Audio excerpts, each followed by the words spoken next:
Wait for it, and we're live. Hey, all you crazy sci-fi and fantasy fans, it's time for your daily dose of shenanigans over here at the Blasters and Blades podcast.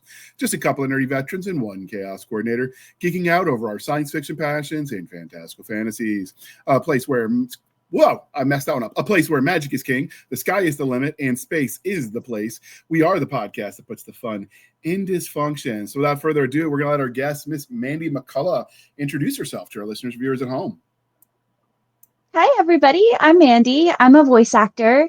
I am based in Alabama, and I've been voice acting since 2018. Okay.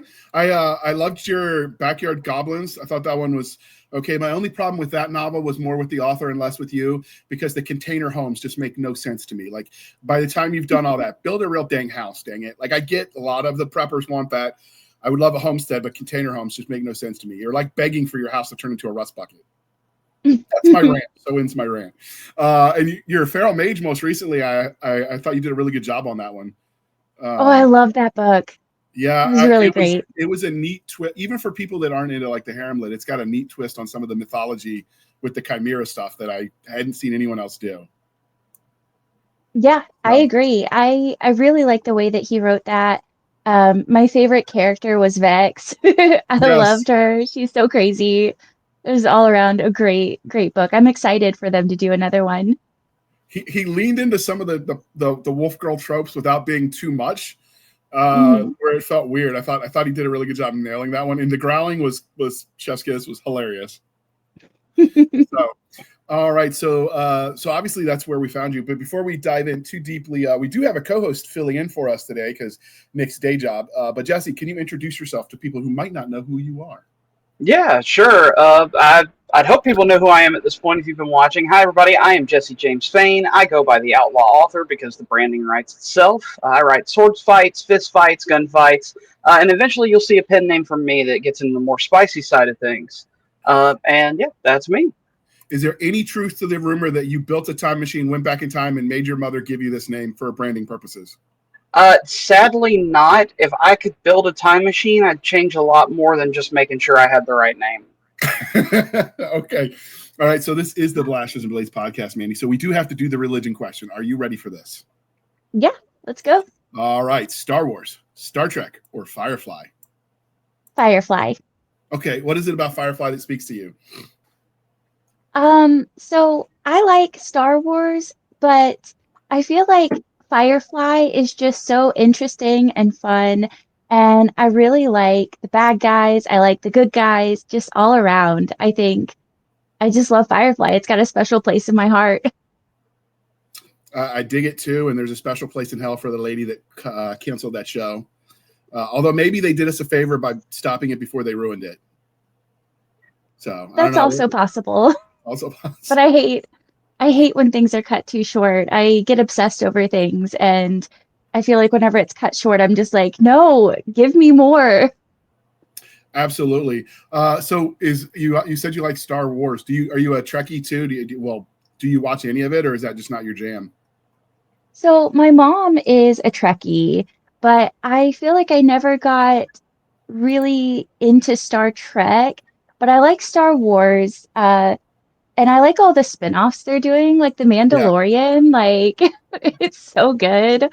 But yeah, I mean, I feel like I like all of it, but more so I like the spin-offs of Star Wars, and then I like Firefly and sci-fi things like that. So you come from a family of nerds then. Okay, I'm tracking. Yes. Yeah, everybody. Was your mother surprised then that you made like that kind of stuff your job when you did the voice acting? Not quite. Kind of, she always, whenever I was like a kid, I was like a total ham and would go up to strangers and introduce myself. And she was like, she's going to be famous one day. And I was like, I don't think that, probably. But when when I got into voice acting, because a lot of what I do is harem and like harem lit and things like that, my mom doesn't listen to my books.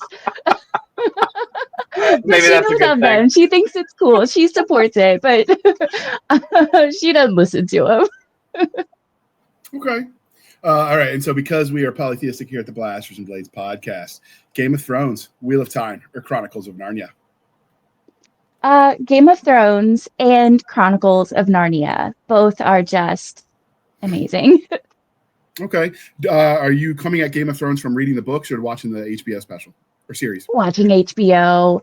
Um, I'm so bad with reading, which you think would be crazy because like that's my job. But I love consuming content. I love binge watching. I started watching Game of Thrones when it was like 3 seasons in, and I just started and then didn't stop for like several days. And that's kind of how I consume content. I just like take it to the face. But I love Game of Thrones, and I really I loved it until season 7. But But yeah, I think it's so But the good. last season did give us some interesting additions to George R. R. Martin's lore. So we now know that there's a Starbucks in Westeros, and they have plastic water bottling companies as well. Yep, I did see that. And as someone who's had books that were edited multiple times and still you get an errant like extra comma places, I can appreciate that no matter how often you edit, sometimes those stubborn mistakes just refuse to go. So I can appreciate that from an artistic and from a professional standpoint. Although I will say probably going to want to buy the box set now before they edit that out in future, because it's going to be another one of those Star Wars who shot first scenarios. I suspect that they're going to fix that in post. Yeah, So, for sure. Did you watch that live, or were you watching it after it was done being published? The TV series. I watched up until season 3. Just I binged it, and then as it started coming out, I would like get a friend's password or like go to a friend's house because at the time I was super broke, and I would like watch it like as much as I could. I would watch it live, and then if I couldn't, I would just catch it on the back end. So did you notice the Starbucks cup and the plastic water bottle when that was live, or was that something you figured out after someone pointed it out? No, I saw the internet. Yeah, I saw it after before the the fact in episode. the moment. Yeah, Yeah. I did not notice one bit. People have better eyes than me. Yeah. So one of the crying shames of adulthood is we stop asking each other the important questions. So thanks to our generous sponsors, we are bringing that back. And I'm going to ask you, Mandy, what is your favorite dinosaur? I can totally dig a velociraptor. They're crazy. They're not too big, but I feel like I like what they did with Jurassic Park and how like they trained them. Yes. And I would absolutely have like 2 velociraptors. So if you were given a book that had dinos in it, you're totally jumping on board for narrating? Yes, 100%. Are you going to watch the new Jurassic Park that's coming out here? If it isn't out already, it's coming out soon. I'm sure I will. Yeah. I know everyone says that, it's already been done, but they took a different twist on this one in that they're going to the place where all this stuff was tested, like the experimental island. And even if it wasn't, I'd still probably watch it because dinosaurs. Yeah. Is that something you're going to watch, Jesse? I don't know if dinosaurs are your thing. Yeah, dinosaurs are definitely my thing. You'll see that when you get the biological bedlam story. Dinosaurs were a huge thing for me growing up. My 9-year-old is all about dinosaurs. If I did not watch it, he would never forgive me. Is he old enough to watch it with you? Yeah, so I took him to see the last one. And he, but I watched Jurassic Park at like 3 or 4 because that's what I was when it came out. Right. The very first one. And parts of it were scary, but I handled it fine because dinosaur. And I have videos of him at Fernbank in Atlanta, which is like our natural history museum.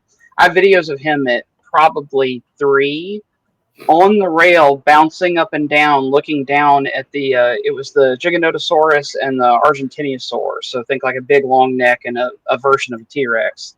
They had their skeletons out, built full. And him just going, dinosaur, dinosaur. So I couldn't, even it being PG-13 and him being, young, I couldn't tell him no. That's fair. I liked all of them. Did you watch Camp Cretaceous then? Yeah, I had to watch it with him, which it was actually pretty good. I mean, honestly, if you like dinosaurs, the plot wasn't bad. No, not at all. I thought it's cartoon. I wasn't going to like it, but the way they tied in the regular plot line for the main movies was kind of perfect. It's a good way to do a spinoff as far as that goes. Yeah. So, all right. And with that being said, we are civilized human beings here at the Blasters and Blades podcast. We are no longer Knuckle Dragon Troglodytes. So, coffee or tea, and how do you take it, Mandy? Coffee, and I take it in a giant cup, black and cold. Okay. So, obviously, like, I don't have the skilled voice to do any kind of voiceover acting, but I do dictate my book. So, does coffee mess with your voice when it comes to your voice acting? I haven't noticed that it's messed with my voice, but I kind of drink coffee all the time. Right. So I guess That's I the wouldn't have baseline. anything to compare it to. Yeah. I usually fill that thing up with coffee and I'll just drink it all day. And then whenever I get low, the cold pot from the kitchen, I just Right. top it up. So, is there anything that you But have to do then to take care of your voice? Like, I know some people that I've interviewed an opera singer who did, like, was it hot tea because the steam, I guess. Is that something you have to consider, or? I so because I do audiobooks, it's like really long content and I've been very busy. So I'm recording a lot like full day Saturday, full day Sunday, late into the nights a lot of times. And so I'll do throat coat tea, but I don't do it hot. Like I don't like anything hot Okay. or cold. I like it just be like room-ish temperature, slightly warm, slightly cooler, fine, but anything that's to the extreme of like ice cold or steamy hot, I can't deal with it. Um, but yeah, I mean like things like throat coat tea or like there's these like lozenges that you can get for people that have chronic dry mouth, and I'll use those whenever I start to feel like sticky mouthed. Right. But mostly just I don't drink any soft drinks. Or I don't know, I guess what's bad for you?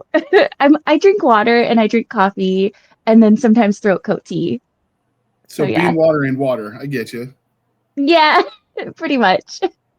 So, were you always into like speculative fiction, so science fiction, fantasy, and all the things, or was that something you came into later in life? I definitely come from like a nerdy family. Like I grew up with my mom having my older brother take me to the local comic book store because he wanted to play in a magic tournament or hang out with the guys in the back that are playing like D&D in like their dungeon. And like my mom loves Star Trek, and I've just always been around like, fun nerdy things, and I find those things interesting anyways. So yeah, it all kind of worked out, I think. I mean, it's when you get paid to play, it's a good thing. And if Yeah. you already like that kind of stuff, I mean, I know people who read or narrate stuff they don't like, and I got to imagine that's a lot harder. Yeah, I feel like trying to get into a character or trying to like enjoy a world or a setting, if you don't like it, it's probably like putting a toothpick in your toenail and like kicking a wall. Like it's Ooh, got to be so That's a hard, visual. you know? That's an image. But so, you're welcome. so do you plan on trying your hand at writing at some point? Probably not. I feel like coming up with the words is so much more difficult. Like words are hard. Um, I much prefer having the content and then like playing it out and playing with the characters and kind of coming up with like different voices, or if the author doesn't have like a set of like I want this person to be like this, I want this like this. If they don't really have that, I love the creativity of kind of consuming the book and then figuring out like what would this person be like?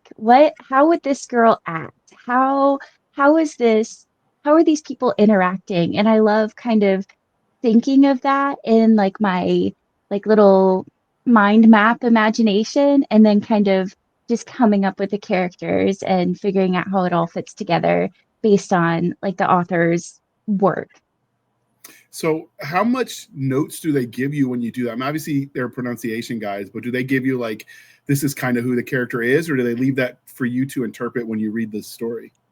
It depends. So some authors will give you a pretty extensive list of like, this is the person's name, this is how you say it, this is how I want them to sound, and then they'll say like, I want it to sound like Denzel Washington or something like that.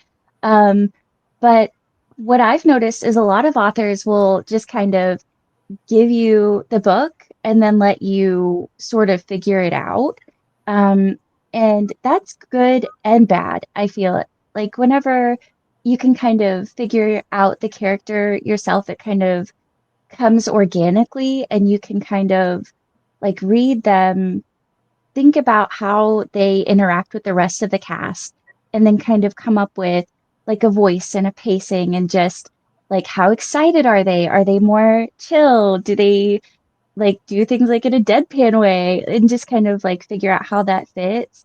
But it does get tricky whenever there's like complicated things and like there's no pronunciation guide and you're trying to figure out like especially a duet and you're trying to make sure that you're pronouncing things the same way. That can be tricky. I think it would be good to have like a list that tells you like this is how you say things, this is a general idea of what I would like, and then let the voice actors kind of play with it from there. I have had a narrator once tell me that they weren't going to say that name, but to be honest, it was a Sri Lankan name that I put in there just to see if my publisher would let me get away with it. And it made it through edits right up until the audiobook guy. And he's like, yeah, JR, no. And I'm like, well, I'm just kind of surprised that it's still there. So, okay, we can shorten it because it was just a throwaway character anyway. Mm-hmm. So I know there's some where you can push a little too far with these made up words. Yeah, it can get a little crazy. So, Jesse, you can feel free to jump in, but with the go ahead. Well, so the big question I had was, do you find that what you do with work, so the books that you accept, do they match your preference as far as fictional consumption? Like, do you tend to narrate in the space that you enjoy when you're not on the clock, or or is it do you mix it up? So with harem, it's more of like male fantasy. And I feel like that's not typically something that I would consume in my own time, just because I feel like I'm not the target audience for it. But Right. even then, I love the books that I've done so far. And I think that they're very similar to the types of things that I like, just with like a Okay. harem aspect. Mhm. And yeah, I mean, I really like them. I like the slice of life books. I like goblin books. I like crazy adventure books. I like weird medieval fantasy kind of books. So I think just about everything I've done is like right in line with something that I really like doing. The best of the harem books would survive even if you took that aspect out of it because they're good books in their own right. And I haven't seen that you've narrated any of them where they're smut with the plot as a set dressing as opposed to the other way around. So in that respect, I could see what you mean. I will say that you did get me a ticket, by the way, because I was listening to Backyard Goblins while I was driving, and when you did those 3 goblin chicks, the first ones that you meet, I can't remember their names anymore, Moppy, Poppy, and something. I was laughing so hard. And Coco. And Coco. I was laughing so hard I had to pull over, and I got a ticket for it because I didn't. No, I'm so sorry. Totally worth it. Totally worth it. I was laughing hysterically. Unfortunately, the cop did not have a sense of humor because when I'm like, no, you got to understand. See, listen to this, and he wasn't having it. He still gave me the ticket. No, rude. Right? There have to be exceptions to the law sometimes around here. Well, Yes. like when Game of War first came out years and years ago, it was one of those pay to play type games, but I was like hooked, and I was driving from South Carolina back to my home in Virginia, and I had to pull over because a raid was happening. It's like World of Warcraft on your phone, essentially. And I got pulled over, and the cop was like, "Oh, I play too. You just get out of here. Don't do this." So I didn't get a ticket for that one. So I figured I used up all my karma that day, and so that's why I had to get the ticket. This time it's like nature's way of balancing itself. Yep. So how did you get into voice acting? Because that's not something that comes naturally for most people as far as what path I want to take, unless you're exposed to it already. Most of the voice actors I've encountered started through acting. I don't want to say proper because that implies that voice acting isn't acting, and it is. But like they come at it from the stage or from wanting to do TV stuff, and then they kind of fall into narrating. How did that work for you? So, I was never really interested in being on camera. But so basically just like one day I was like, this is a job. People do it. I have a voice. I'm a person. I could do it. Okay. And just the confidence of, yeah, I could totally do that. If other people can do it, I could do that. And then I started just looking online, like, how do you do it? And I was like, yeah, I can totally do that. I can get a microphone. I can practice. I can practice scripts. I can figure out how to edit audio. I can learn how to do this. I'm the kind of person where if I decide that I want to do something, that's it for me. I do it. I get obsessed. I get immersed in a topic and figure it out. And that's just kind of how I got into it. Like I never really had sights on being like in a like TV show or being in a movie or anything like that. I was like, I want to be a voice actor. And I just powered through until things started happening for me. So what was your first voice acting gig then? It was a book called Stone Dead in Rio Vista. Okay. And I found it on ACX. Okay. That is not one I've read. I'll have to. Is it harem lit or is it more standard speculative fiction? No, it is kind of like it's not like a whodunit type of book because they tell you almost in the very beginning who did the murder. But it's kind of like about life on like a senior living golf course community. Okay. So it's not anything like the type of harem and fantasy books that I do now. It was totally different and interesting and fun and weird. And yeah, that's kind of like how I figured out like how to do a lot of things was with that book. So how did you transition from that into the harem genre? Did you just put out in like auditions and then that happened to be what picked you up? Yeah. So any type of freelance, it is like you know how whenever you're looking for a job and you have to interview at like a million places before someone's like, yeah, I'll hire you. It's a lot like that where you're just auditioning and auditioning and auditioning. And I was just auditioning for all types of things that I found interesting that I liked. And I found a isekai book that Royal Guard Publishing had put on ACX, and I auditioned for it, and they were like, "Hey, we like you, but we've already cast for this book. Let's see if you would like to try any of our other series."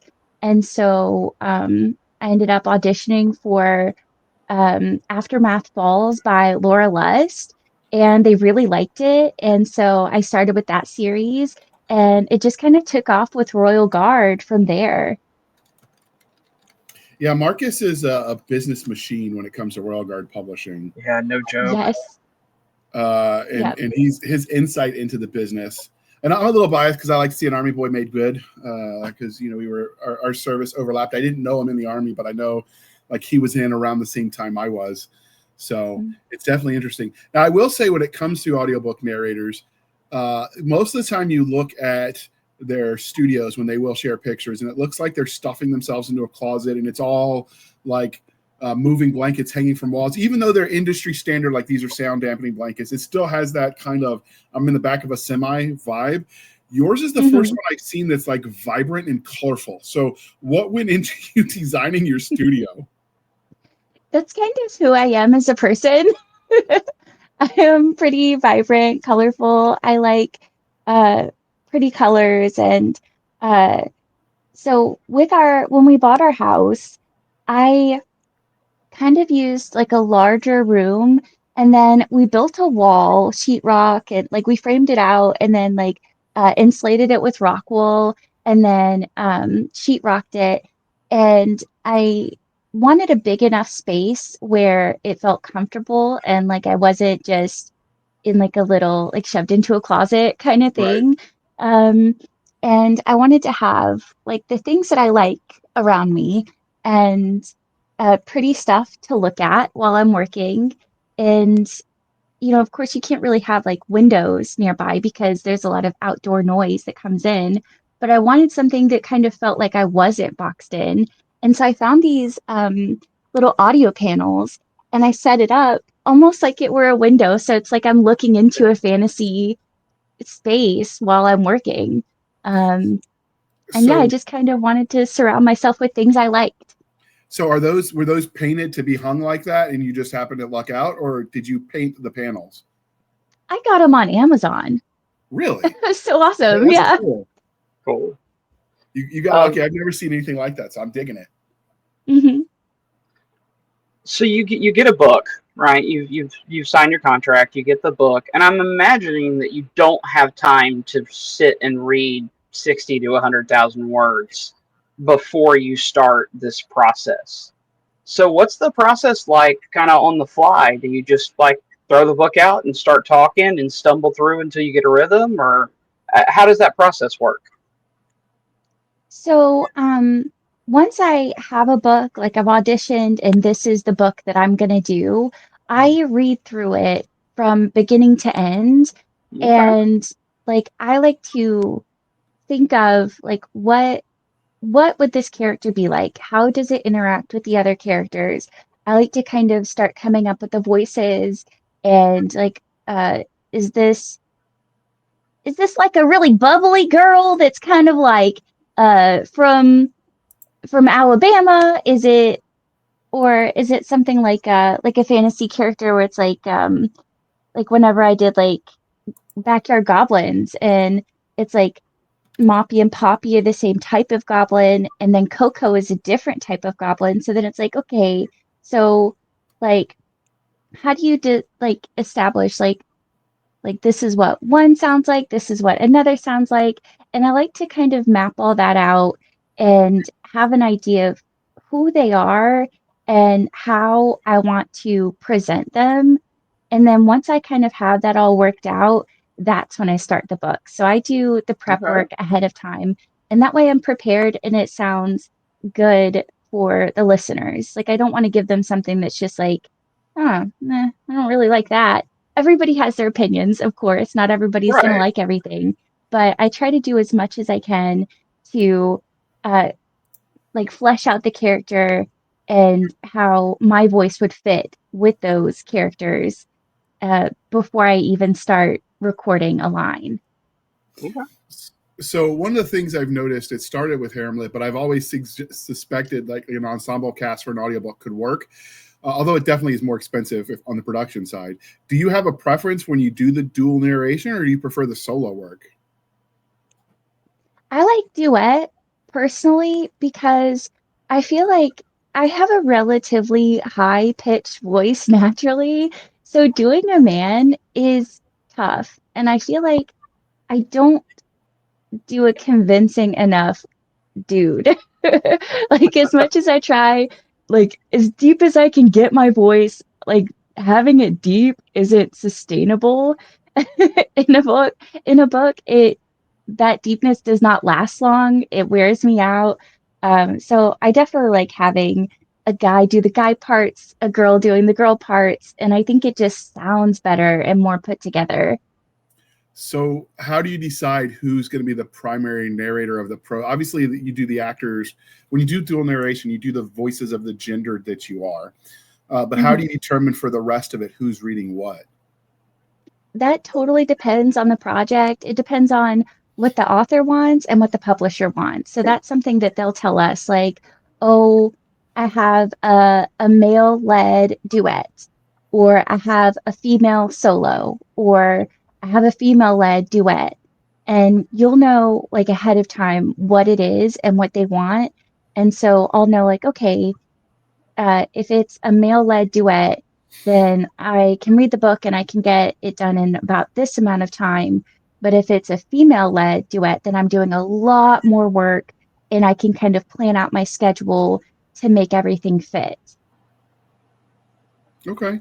So what is your process when you, because obviously if you're doing, generally speaking, you're doing sequels in the series too. Do you have to re-listen to your first book when you're doing the sequel if there's a gap between them, or do you just take notes that you can refer back to? If there are a lot of important characters that are like, and I know that it's going to be a while before the next book comes out, then I'll just kind of like record a little voice line for each and label the file. And then that way I can go back and listen. But a lot of times I kind of know it, unless it's just like a side character and I'm like on book 3 and this minor character from book 1 is like reintroduced. I may have to go back and listen to it and be like, okay, what did she sound like? But for the most part, I just kind of like it's like a file in my mind and it just kind of comes to me and I'm like, boom, this is the one. Okay. Well, on that note, we're going to pause for a moment while we shamelessly shill for the man, and then we will jump back into to talking about audiobooks with Mandy. And let me play that commercial. Where is it? There we go. Boom! Gunnery Sergeant John Doe is frustrated. He didn't join the Space Corps to be shuttled around in a ship. He joined to fight. So far, he has only seen a few skirmishes. He itches for a fight, something he can use to impress his junior Space Marines, as well as use to pick up chicks. Now that he's aboard the USS Big Stick, he hopes things will be different. The Space Federation has defeated their longtime enemy, and has decided another war was just what the people needed. One was intentional, the other was not. Either way, Gunny is excited. Now Gunny and the rest of the ship's crew must fight for their lives against an enemy none of them saw coming. What could possibly go wrong? Dive into the Vacuum Suck Hard Adventures of the USS Big Stick by J.R. Handley and Chris Winder, and find out for yourself. All right, thank you for staying with us to that commercial interlude. That was the book that taught me I never want to write comedy, because when you're unintentionally humorous, it works. When you try to make that sustainable, it's a lot more work than just writing proper prose, because everything has to have like double, triple, sometimes quadruple meaning, and it's just that wear you out. It's difficult. Probably some of the hardest writing is trying to be funny on purpose. It's you don't normally do that on purpose. It normally happens naturally. Yeah, the person that wrote Aeon 14, I can't remember their name. Is it MD Cooper? Maybe no, that can't be right. But anyway, they did an anthology of humorous sci-fi, and I can only kind of do barracks humor. So I gave them the first 2,000 words, and I'm like, am I wasting my time? Are you going to publish this? Like, yeah, JR, this is too crude and raunchy for us. So I finished it because I had to. It ended up being like 30,000 words, and I had to bring my Marine friend on to help me tone down the gratuitous, whatever you want to call it, and make it a little more palatable. Okay. But because of the nature of what Mandy narrates, I figured we wouldn't want to offend anyone by pairing the commercial, and I don't get offended by anything, so easy peasy. So when it comes to narration, like right now you're doing Harem Lit, are you interested in going outside of that as well, like regular science fiction and fantasy, or are you comfortable where you're at? I know with actors, at least, you can get typecast. I really like what I do. My favorite aspect of Harem Lit is that you get to be so many characters at once. I feel like with like other forms of content, like a video game or like an audio drama or something, it'll be like one person does one voice. And I feel like that's fun and interesting. But I love Harem Lit because each of the female characters, like they're their own person, and you get to kind of jump through these different personalities and ways of being. I feel like if I were to go into something else, it would probably be horror. I Okay. love scary, creepy, terrifying things. So maybe in the future, we'll see how that goes. But yeah, I love it. I love what I do.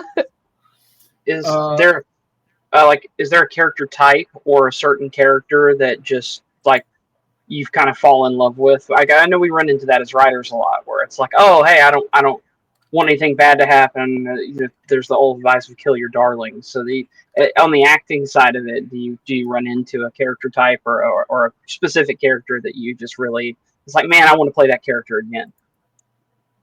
I love Vex from Feral Mage. She's so fun and silly. I love Ruby from Trailer Park Elves and Tish from Trailer Park Elves. I feel like every book I've done, there have been at least one or two favorites, at least. Okay. Do you think that because that kind of character is your favorite, it probably makes it easier for you to play that then attracts more authors that are writing that kind of character? Possibly. But I feel like that would probably be like an unconscious bias, not Right. anything that I would do intentionally. I try to give each character their own shine, whether I like the character or not. Like, with Trailer Park Elves, like there's a bad guy and or bad lady, demon lady. And even though it's like, hate her, I still want to get across like that she has her own thing going on. She is her own person. Um, and I try to play her in a way that is funny and interesting. And then whenever she is being atrocious, like everybody knows it. Like I'm not putting like a nice spin on it. Like I want to be authentic to the character.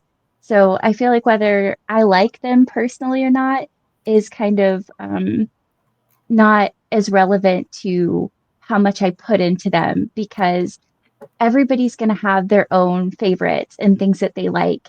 And I want to like give that spotlight to each person where it's due in the book. Has obviously people are supposed to like the main characters. Have there ever been points where, because I'm sure your website lists some of the reviews from the audio side, so obviously you kind of check it out. Have you ever been surprised by some of the minor characters that people fall in love with? No. No. Anytime like people are like, I love them, I'm just like, me too. I also love them. So it's so interesting whenever I see people go like, oh, I really love this. I'm just like, yes. So I when get you're hyped. oh, that's cool. So when you're listening to the books or you're reading through them, do you ever try to like make prediction of what's going to happen in book 2? Like with Hamlet, you can every time a female character comes across the street, you're like, okay, is that the next one? Do you ever do that? I do, but I also I like to be surprised, which like I have a hard time with it. Even whenever I'm watching a movie or a TV show, like I'm always the person that's like, I know what's gonna happen. Like within like 5 minutes of starting it, I'm like, yeah, okay, I know how this movie's gonna end. This is gonna happen. He's gonna do that. She's gonna do that. This person's gonna die. This person's gonna betray them. And so I try really hard, uh, not to uh, spoil it for myself because I'm just as excited whenever I get these as I think maybe a listener would be. And so, um, because I'm a fan, I try hard not to spoil it for myself, but it happens. Well, Sometimes I can't stop my mind from thinking. I think when you work in the creative fields, you start to notice the patterns of Hmm. art. And so like, oh, enemies to lover is a thing. So the meaner they make that girl or that guy, the more like, oh, okay, is this going to be the thing? I think you start to be able to predict. It's hard to watch movies with me because I know what's going to happen too. I think that's anybody Hmm. that works in creative fields ends up with that as kind of the curse. Yep. And so it's one of those things. It's just because you start to think about well, if I was the author, what would I do? And a lot of times the answer becomes logical at that point. Hmm. So, yeah, I could see that being frustrating, though. Have you been surprised then? Because even if you try not to, you're still, your mind works, right? Like, have there ever been a moment where you were genuinely surprised? Definitely. There's always twists and turns, and sometimes things that um will happen that later I'm like, oh, like there's definitely been times whenever like I'm reading through like the next book in a series and like my jaw hits the floor, or like I'll just like audibly gasp, or a character dies and I'm just like, oh no. So I mean, it definitely happens. I feel like not super often, but it definitely happens, and it's always just crazy when it does, because you think back like, oh my gosh, yes, and you kind of think of the chain of events that led to this situation happening, and it's just like, oh my gosh, wow. As long as the wow moment is followed by, oh, okay, these are the signs I missed, but when it comes out of the blue, then it kind of feels frustrating. Now, when Mhm. you get those moments where you have those, oh my God, wow, do you try to convey that so when the listener, they get that same feeling with you? Yeah, absolutely. When I'm recording, I always try to think of like, how would this come across to like somebody on the outside looking in, someone who hasn't read ahead, someone who doesn't know what's going to happen. So, I try to be as authentic to that moment in time while I'm narrating and like crafting the characters and like reading out their lines. And because I don't want to like allude to something that's going to happen if they're not supposed to know it yet, Right, or like kind of like lead them to something, or like something bad's about to happen and the character doesn't know, well then I pretend I don't know either, because that way it's like a it's a shock whenever somebody hears something happen. right. Yeah, I don't want to ruin it for anyone. Okay, that makes sense. Um, are you ever shocked, Jesse, when you read through this, or like us, are you able to predict a lot of this? I mean, I see a lot of stuff coming. Honestly, I see more stuff coming in movies than I do in book form. Um, I I feel like that's got a lot to do with writing quality. And so there's also, I like more than anything, more than a true surprise. I like seeing how people subvert a trope to generate a surprise, because I found that people, especially if we're going to talk about harem lit, if you stray too far out of the expected of expectations, that can actually have negative repercussions. So if you don't have about a lady a book, if you don't do things like that, people online seem to get very upset. So I find it's interesting to see almost sometimes how people manage to make a painting look good coloring between the lines more than they go out of the lines. That's just me personally. I will say that sometimes I'm always surprised. Like sometimes you hear them, like you're like, oh, I don't really want to tell people that you read this because they're not going to think you're as serious. There are some of those books that are just so good. Like you could take that angle out and they still stand alone. I've told everyone about Feral Mage, like the whole angle on the Chimera. Like I have never seen Mhm. it taken that way. Like obviously everyone knows what it is, but combining that with I'm going to eat their soul so I can absorb their magic. I've never seen that done before. And I'm like, no, you have to read this one. I don't care if you don't like this genre. You'll like this one. Yeah. Mhm. So it does happen to cross over, I think, sometimes. And sometimes you get a lot more of that, I think, with the isekai, like she was talking about, Mandy was talking about earlier, because those have a more broad appeal, just because who hasn't wanted to get sucked into their favorite video game or movie or book or whatever. Yeah. I think that kind of gives it a more universal appeal. So, Yeah. are you familiar? Like, I know you had mentioned, Mandy, you don't read this genre naturally. You kind of gravitate towards other kinds of fantasy. I'm sure, though, you know who Virgil Knightley is because you've narrated some of his stuff. I Um, have, yeah. he has brought back something I'm starting to see more authors do now. He uses the Elder Gods because Lovecraft stuff is like public domain now. So are you jumping at the Yeah. chance to do some Elder Gods, Eldritch horror in the harem lit? Because they're starting to show up. Yeah, absolutely. I feel like we'll see what happens, with what I'm doing now, there's so many series that are starting to get like the next book in the series coming up.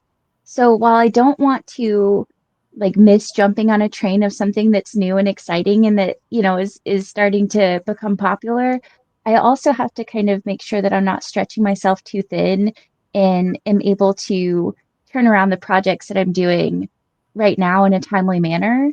So it's like a juggling act, but I Well, think that we'll see what happens I because was I feel like that's so interesting and fun. I was more asking just because it's what you like anyway, because you like the horror stuff. Hmm. If you would, I don't know how popular they are. I enjoyed them because I like, oh, I know what this lore is, right? Like it's kind of cool when they start doing that.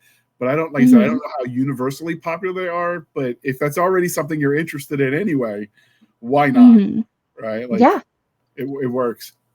So how many, like when you, okay, so as an author, some of us write one book at a time and we just don't look at anything else. Others will hop projects to get their creative juices flowing. Do you find that you do that with audiobooks, or you just, you start one, finish it, move on to the next? It's pretty much a start one, finish it, move on to the next kind of thing. If I have like let's say I'm working on one and then I get two or three that pop up that are like, okay, you need to do these. I kind of figure out with the publisher, like, okay, what is the order that I need to go in here just to make sure that I'm not messing up anybody else's deadlines or throwing a wrench in the process. So it's kind of less about which one do I want to do next and more like, okay, what's the right way to make the puzzle pieces fit here? Okay. How much or how easy is it with Marcus is generally, Marcus Sloss, who runs Royal Guard, is generally pretty blunt. Does that make that easy for you then? Yes. Because I I can't would imagine much ever being, rather. I can't Yeah. imagine ever not knowing exactly what he meant. He's pretty like just going to lay it right out there for you. I prefer that. I prefer just tell me what you want rather than like dancing around it or like leaving something ambiguous or like anything like that. Just tell me and I will do it. I am a soldier, do it. Yeah. So as authors, we've all got these franchises that aren't ours, but that we love. And if they asked us to write a book in that space, we're stopping everything to do it.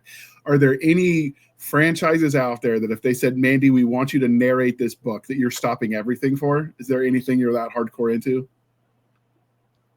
Probably not because I try to put like my personal likes and dislikes aside for the needs of the business and the people who are paying me money.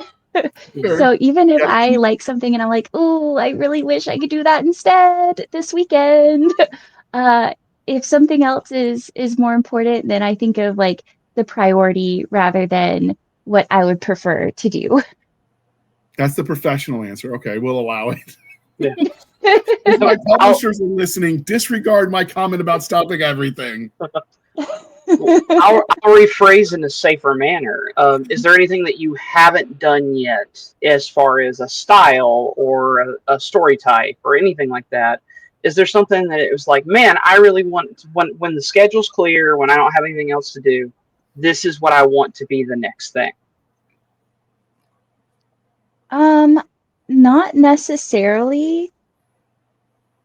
Uh, no, not really. Okay, It's just kind of cool. like when something comes up, I'm like, oh, that's fun. Let me audition for it. Like I try not to, I guess, get too emotionally invested in something if I'm not going to end up getting picked. So I That's kind fair. of look at the things that are mine and I get hype over those rather than looking at what may or may not happen.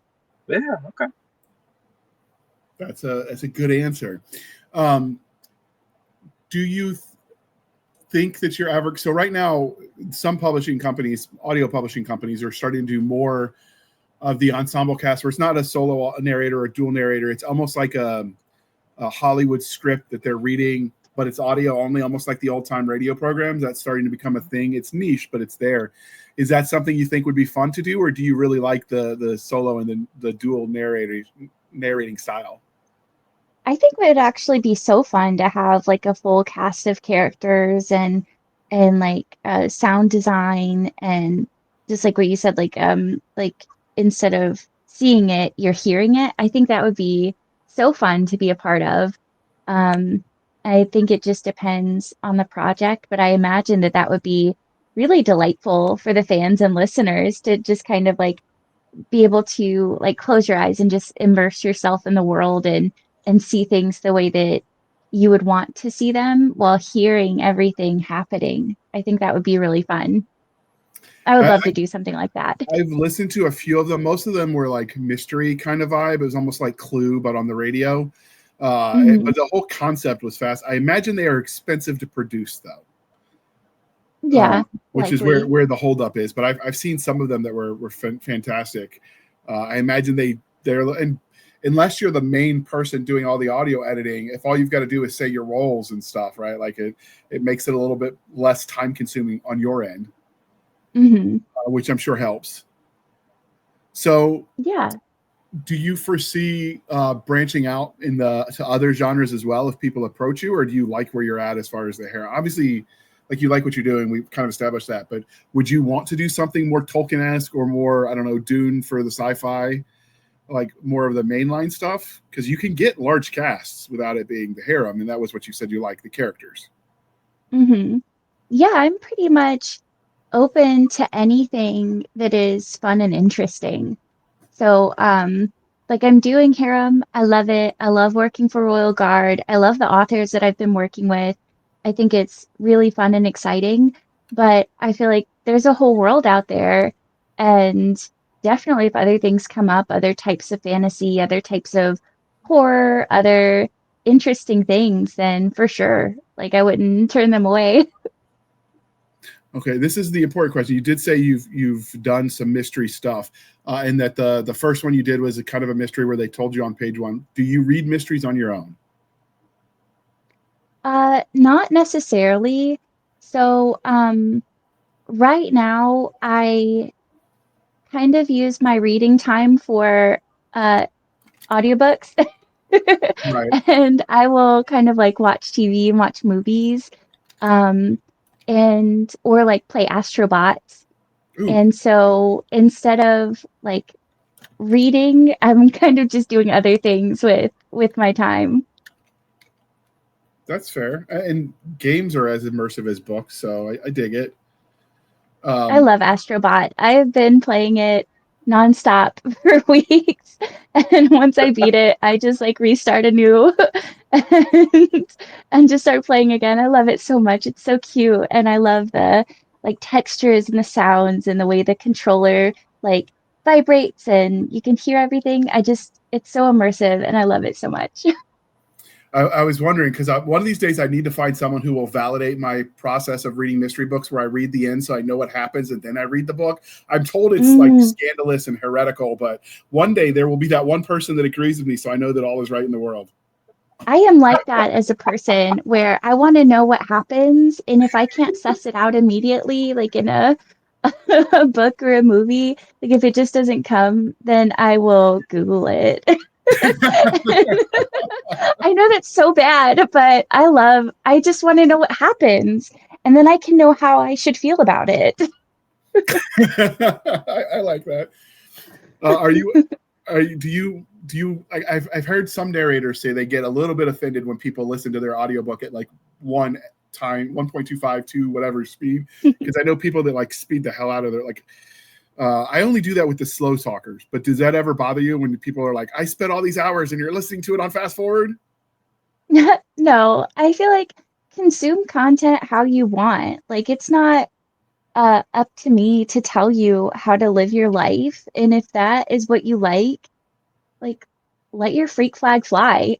I love that for you, but most of the time, just because it's not what I like, yeah, consume for it how me, you it's only want. when they I'm talk happy for you. slow. There was this one lady who was doing cooking videos when I was teaching myself to cook, but she was really Southern. I don't think it was Alabama, but it was down south. And by the time I put her at 2x, she was speaking at normal speed, so I could follow along. I know Jesse's going to get the hate mail from his Georgia peeps, but because I think she was from Georgia. Oh.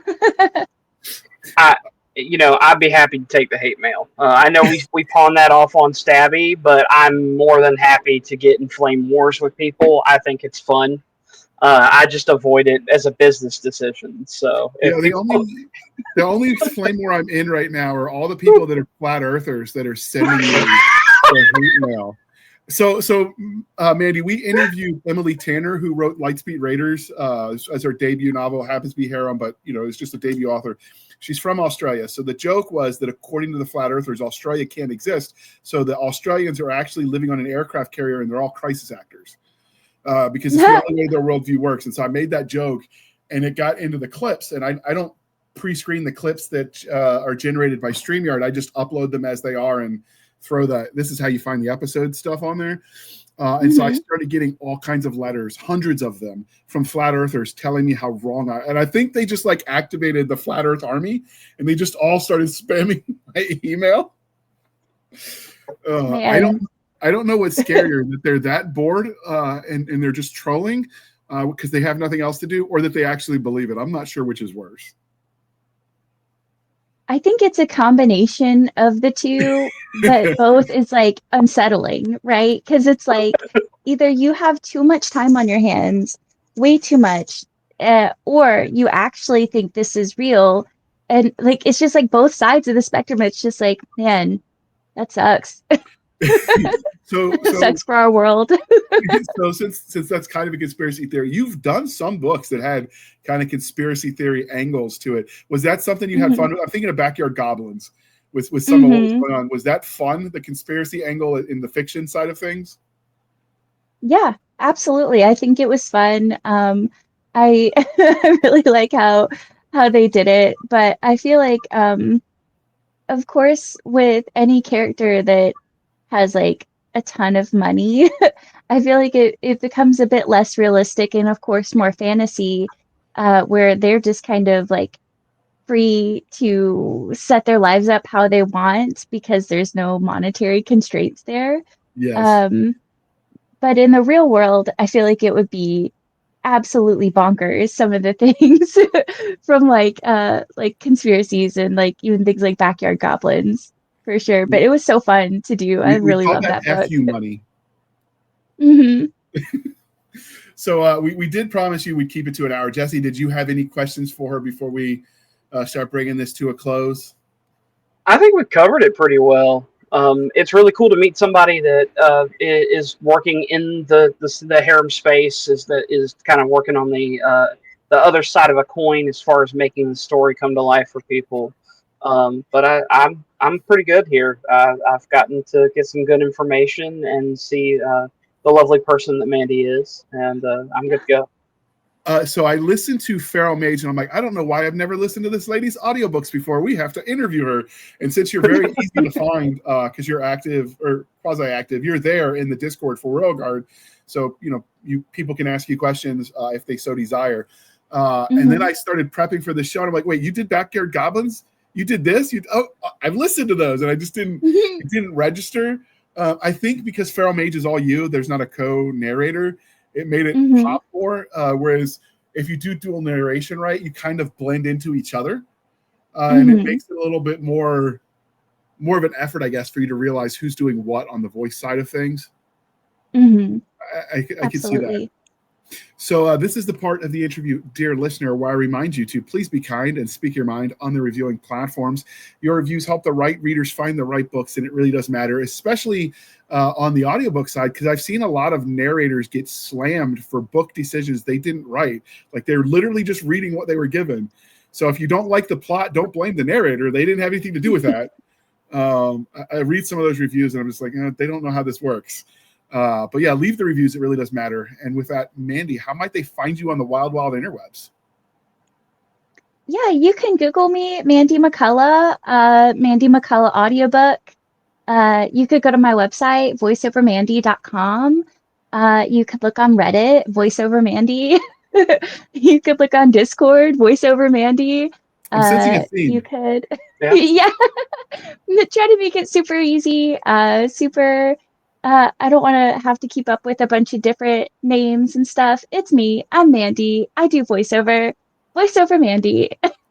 It works, although you're lucky that no one claimed it first, because I've seen voiceover and then names before. You're just the first one that was Mandy that claimed it. So well done. I'm sure you planned that in advance. Thanks. I did. Yeah. All right, Jesse, how might they find you on the wild interwebs? And as usual, all of the links will be in the show notes. Outlawauthor.com. That gets you to everything else. I have Substack. I have pretty active on X. I have a personal Facebook page. Again, feel free to add me, but that's my personal page. It's a lot more foul language, gunfire, and heavy metal than some people want to sign up for, and I get that. So yeah, you can find me on any of those things. I have a question, Mandy. What's next? Give us a sneak peek. What can we expect next from you? Well, my editor is working on Trailer Park Elves 4 right now. And then I just got Trailer Park Elves 5. And then also Exalted Mage. There's a book 2 coming up. And then I think we've got another installment of the Bikini Days series coming up as well. So there's exciting things on the horizon. I'm so stoked for what's coming up. So the only problem with liking Virgil's writing is he writes so dang fast that my wallet can't keep up. It's a real problem. And I always get in trouble when Audible does the sale days every couple months because I'm like, oh crap, I just dropped $300. Well, I guess I could do without something for a week or two because it's addicting. I've also found, Jesse, that buying books and reading them are not the same hobby because I have way more books that I own than I've ever gotten to. I will probably die with a TBR page that's millions of pages and hours long. Yeah. But it is common. All right, so you could find us, dear listener, on our Linktree, linktr.ee, Linktree/Blasters and Blades Podcast. Again, Linktree/Blasters and Blades Podcast, where we've linked to all the things, the BitChutes, the Rumble, the YouTube, the TikToks, the Twitters. We've got our Spotify, our Discord, our Blasters and Blades Facebook group and Facebook page. We have our email, blastersandbladespodcast@gmail.com. Again, blastersandbladespodcast@gmail.com. For professional purposes only, people. Save the shenanigans from Stabby Stab over there on the Instagram, the Twitter, and the email. You can support the show by going to buymeacoffee.com/author J.R. Handley. Again, buymeacoffee.com/author J.R. Handley, where be sure to put in the comment section that it's for the podcast and you can help keep the lights on. We will keep our co-hosts duly caffeinated. They will drink that coffee, bring coffee till it pours out of their eyeballs and they swim away on a river of Java goodness. And if you use the link in the show notes, the discount code podcast grunts, you get 10% off. We get a little bit of a kickback. It's a win-win. Speaking of coffee, before I read the outro, Mandy, what type of coffee do you drink? Obviously black and cold, but do you have a flavor palette that you enjoy? Black and cold like my heart. I like Folgers, dark roast, Colombian roast, breakfast blend. I kind of like whatever is on sale at my local grocery store. Sale is a good flavor. Yes. Saving money tastes so good. That could be a commercial somewhere. You got to clip that. All right. Thank you for spending some of your precious time with us. For my crazy co-host, I am J.R. Handley, and this was the Blasters and Blades Podcast. We'll be back next week at the same time where we'll indulge our love of nerd culture, cheesy jokes, and all things that go boom. And with that, we're going to hit the end button. Don't cuss yet, Mandy. Wait for it.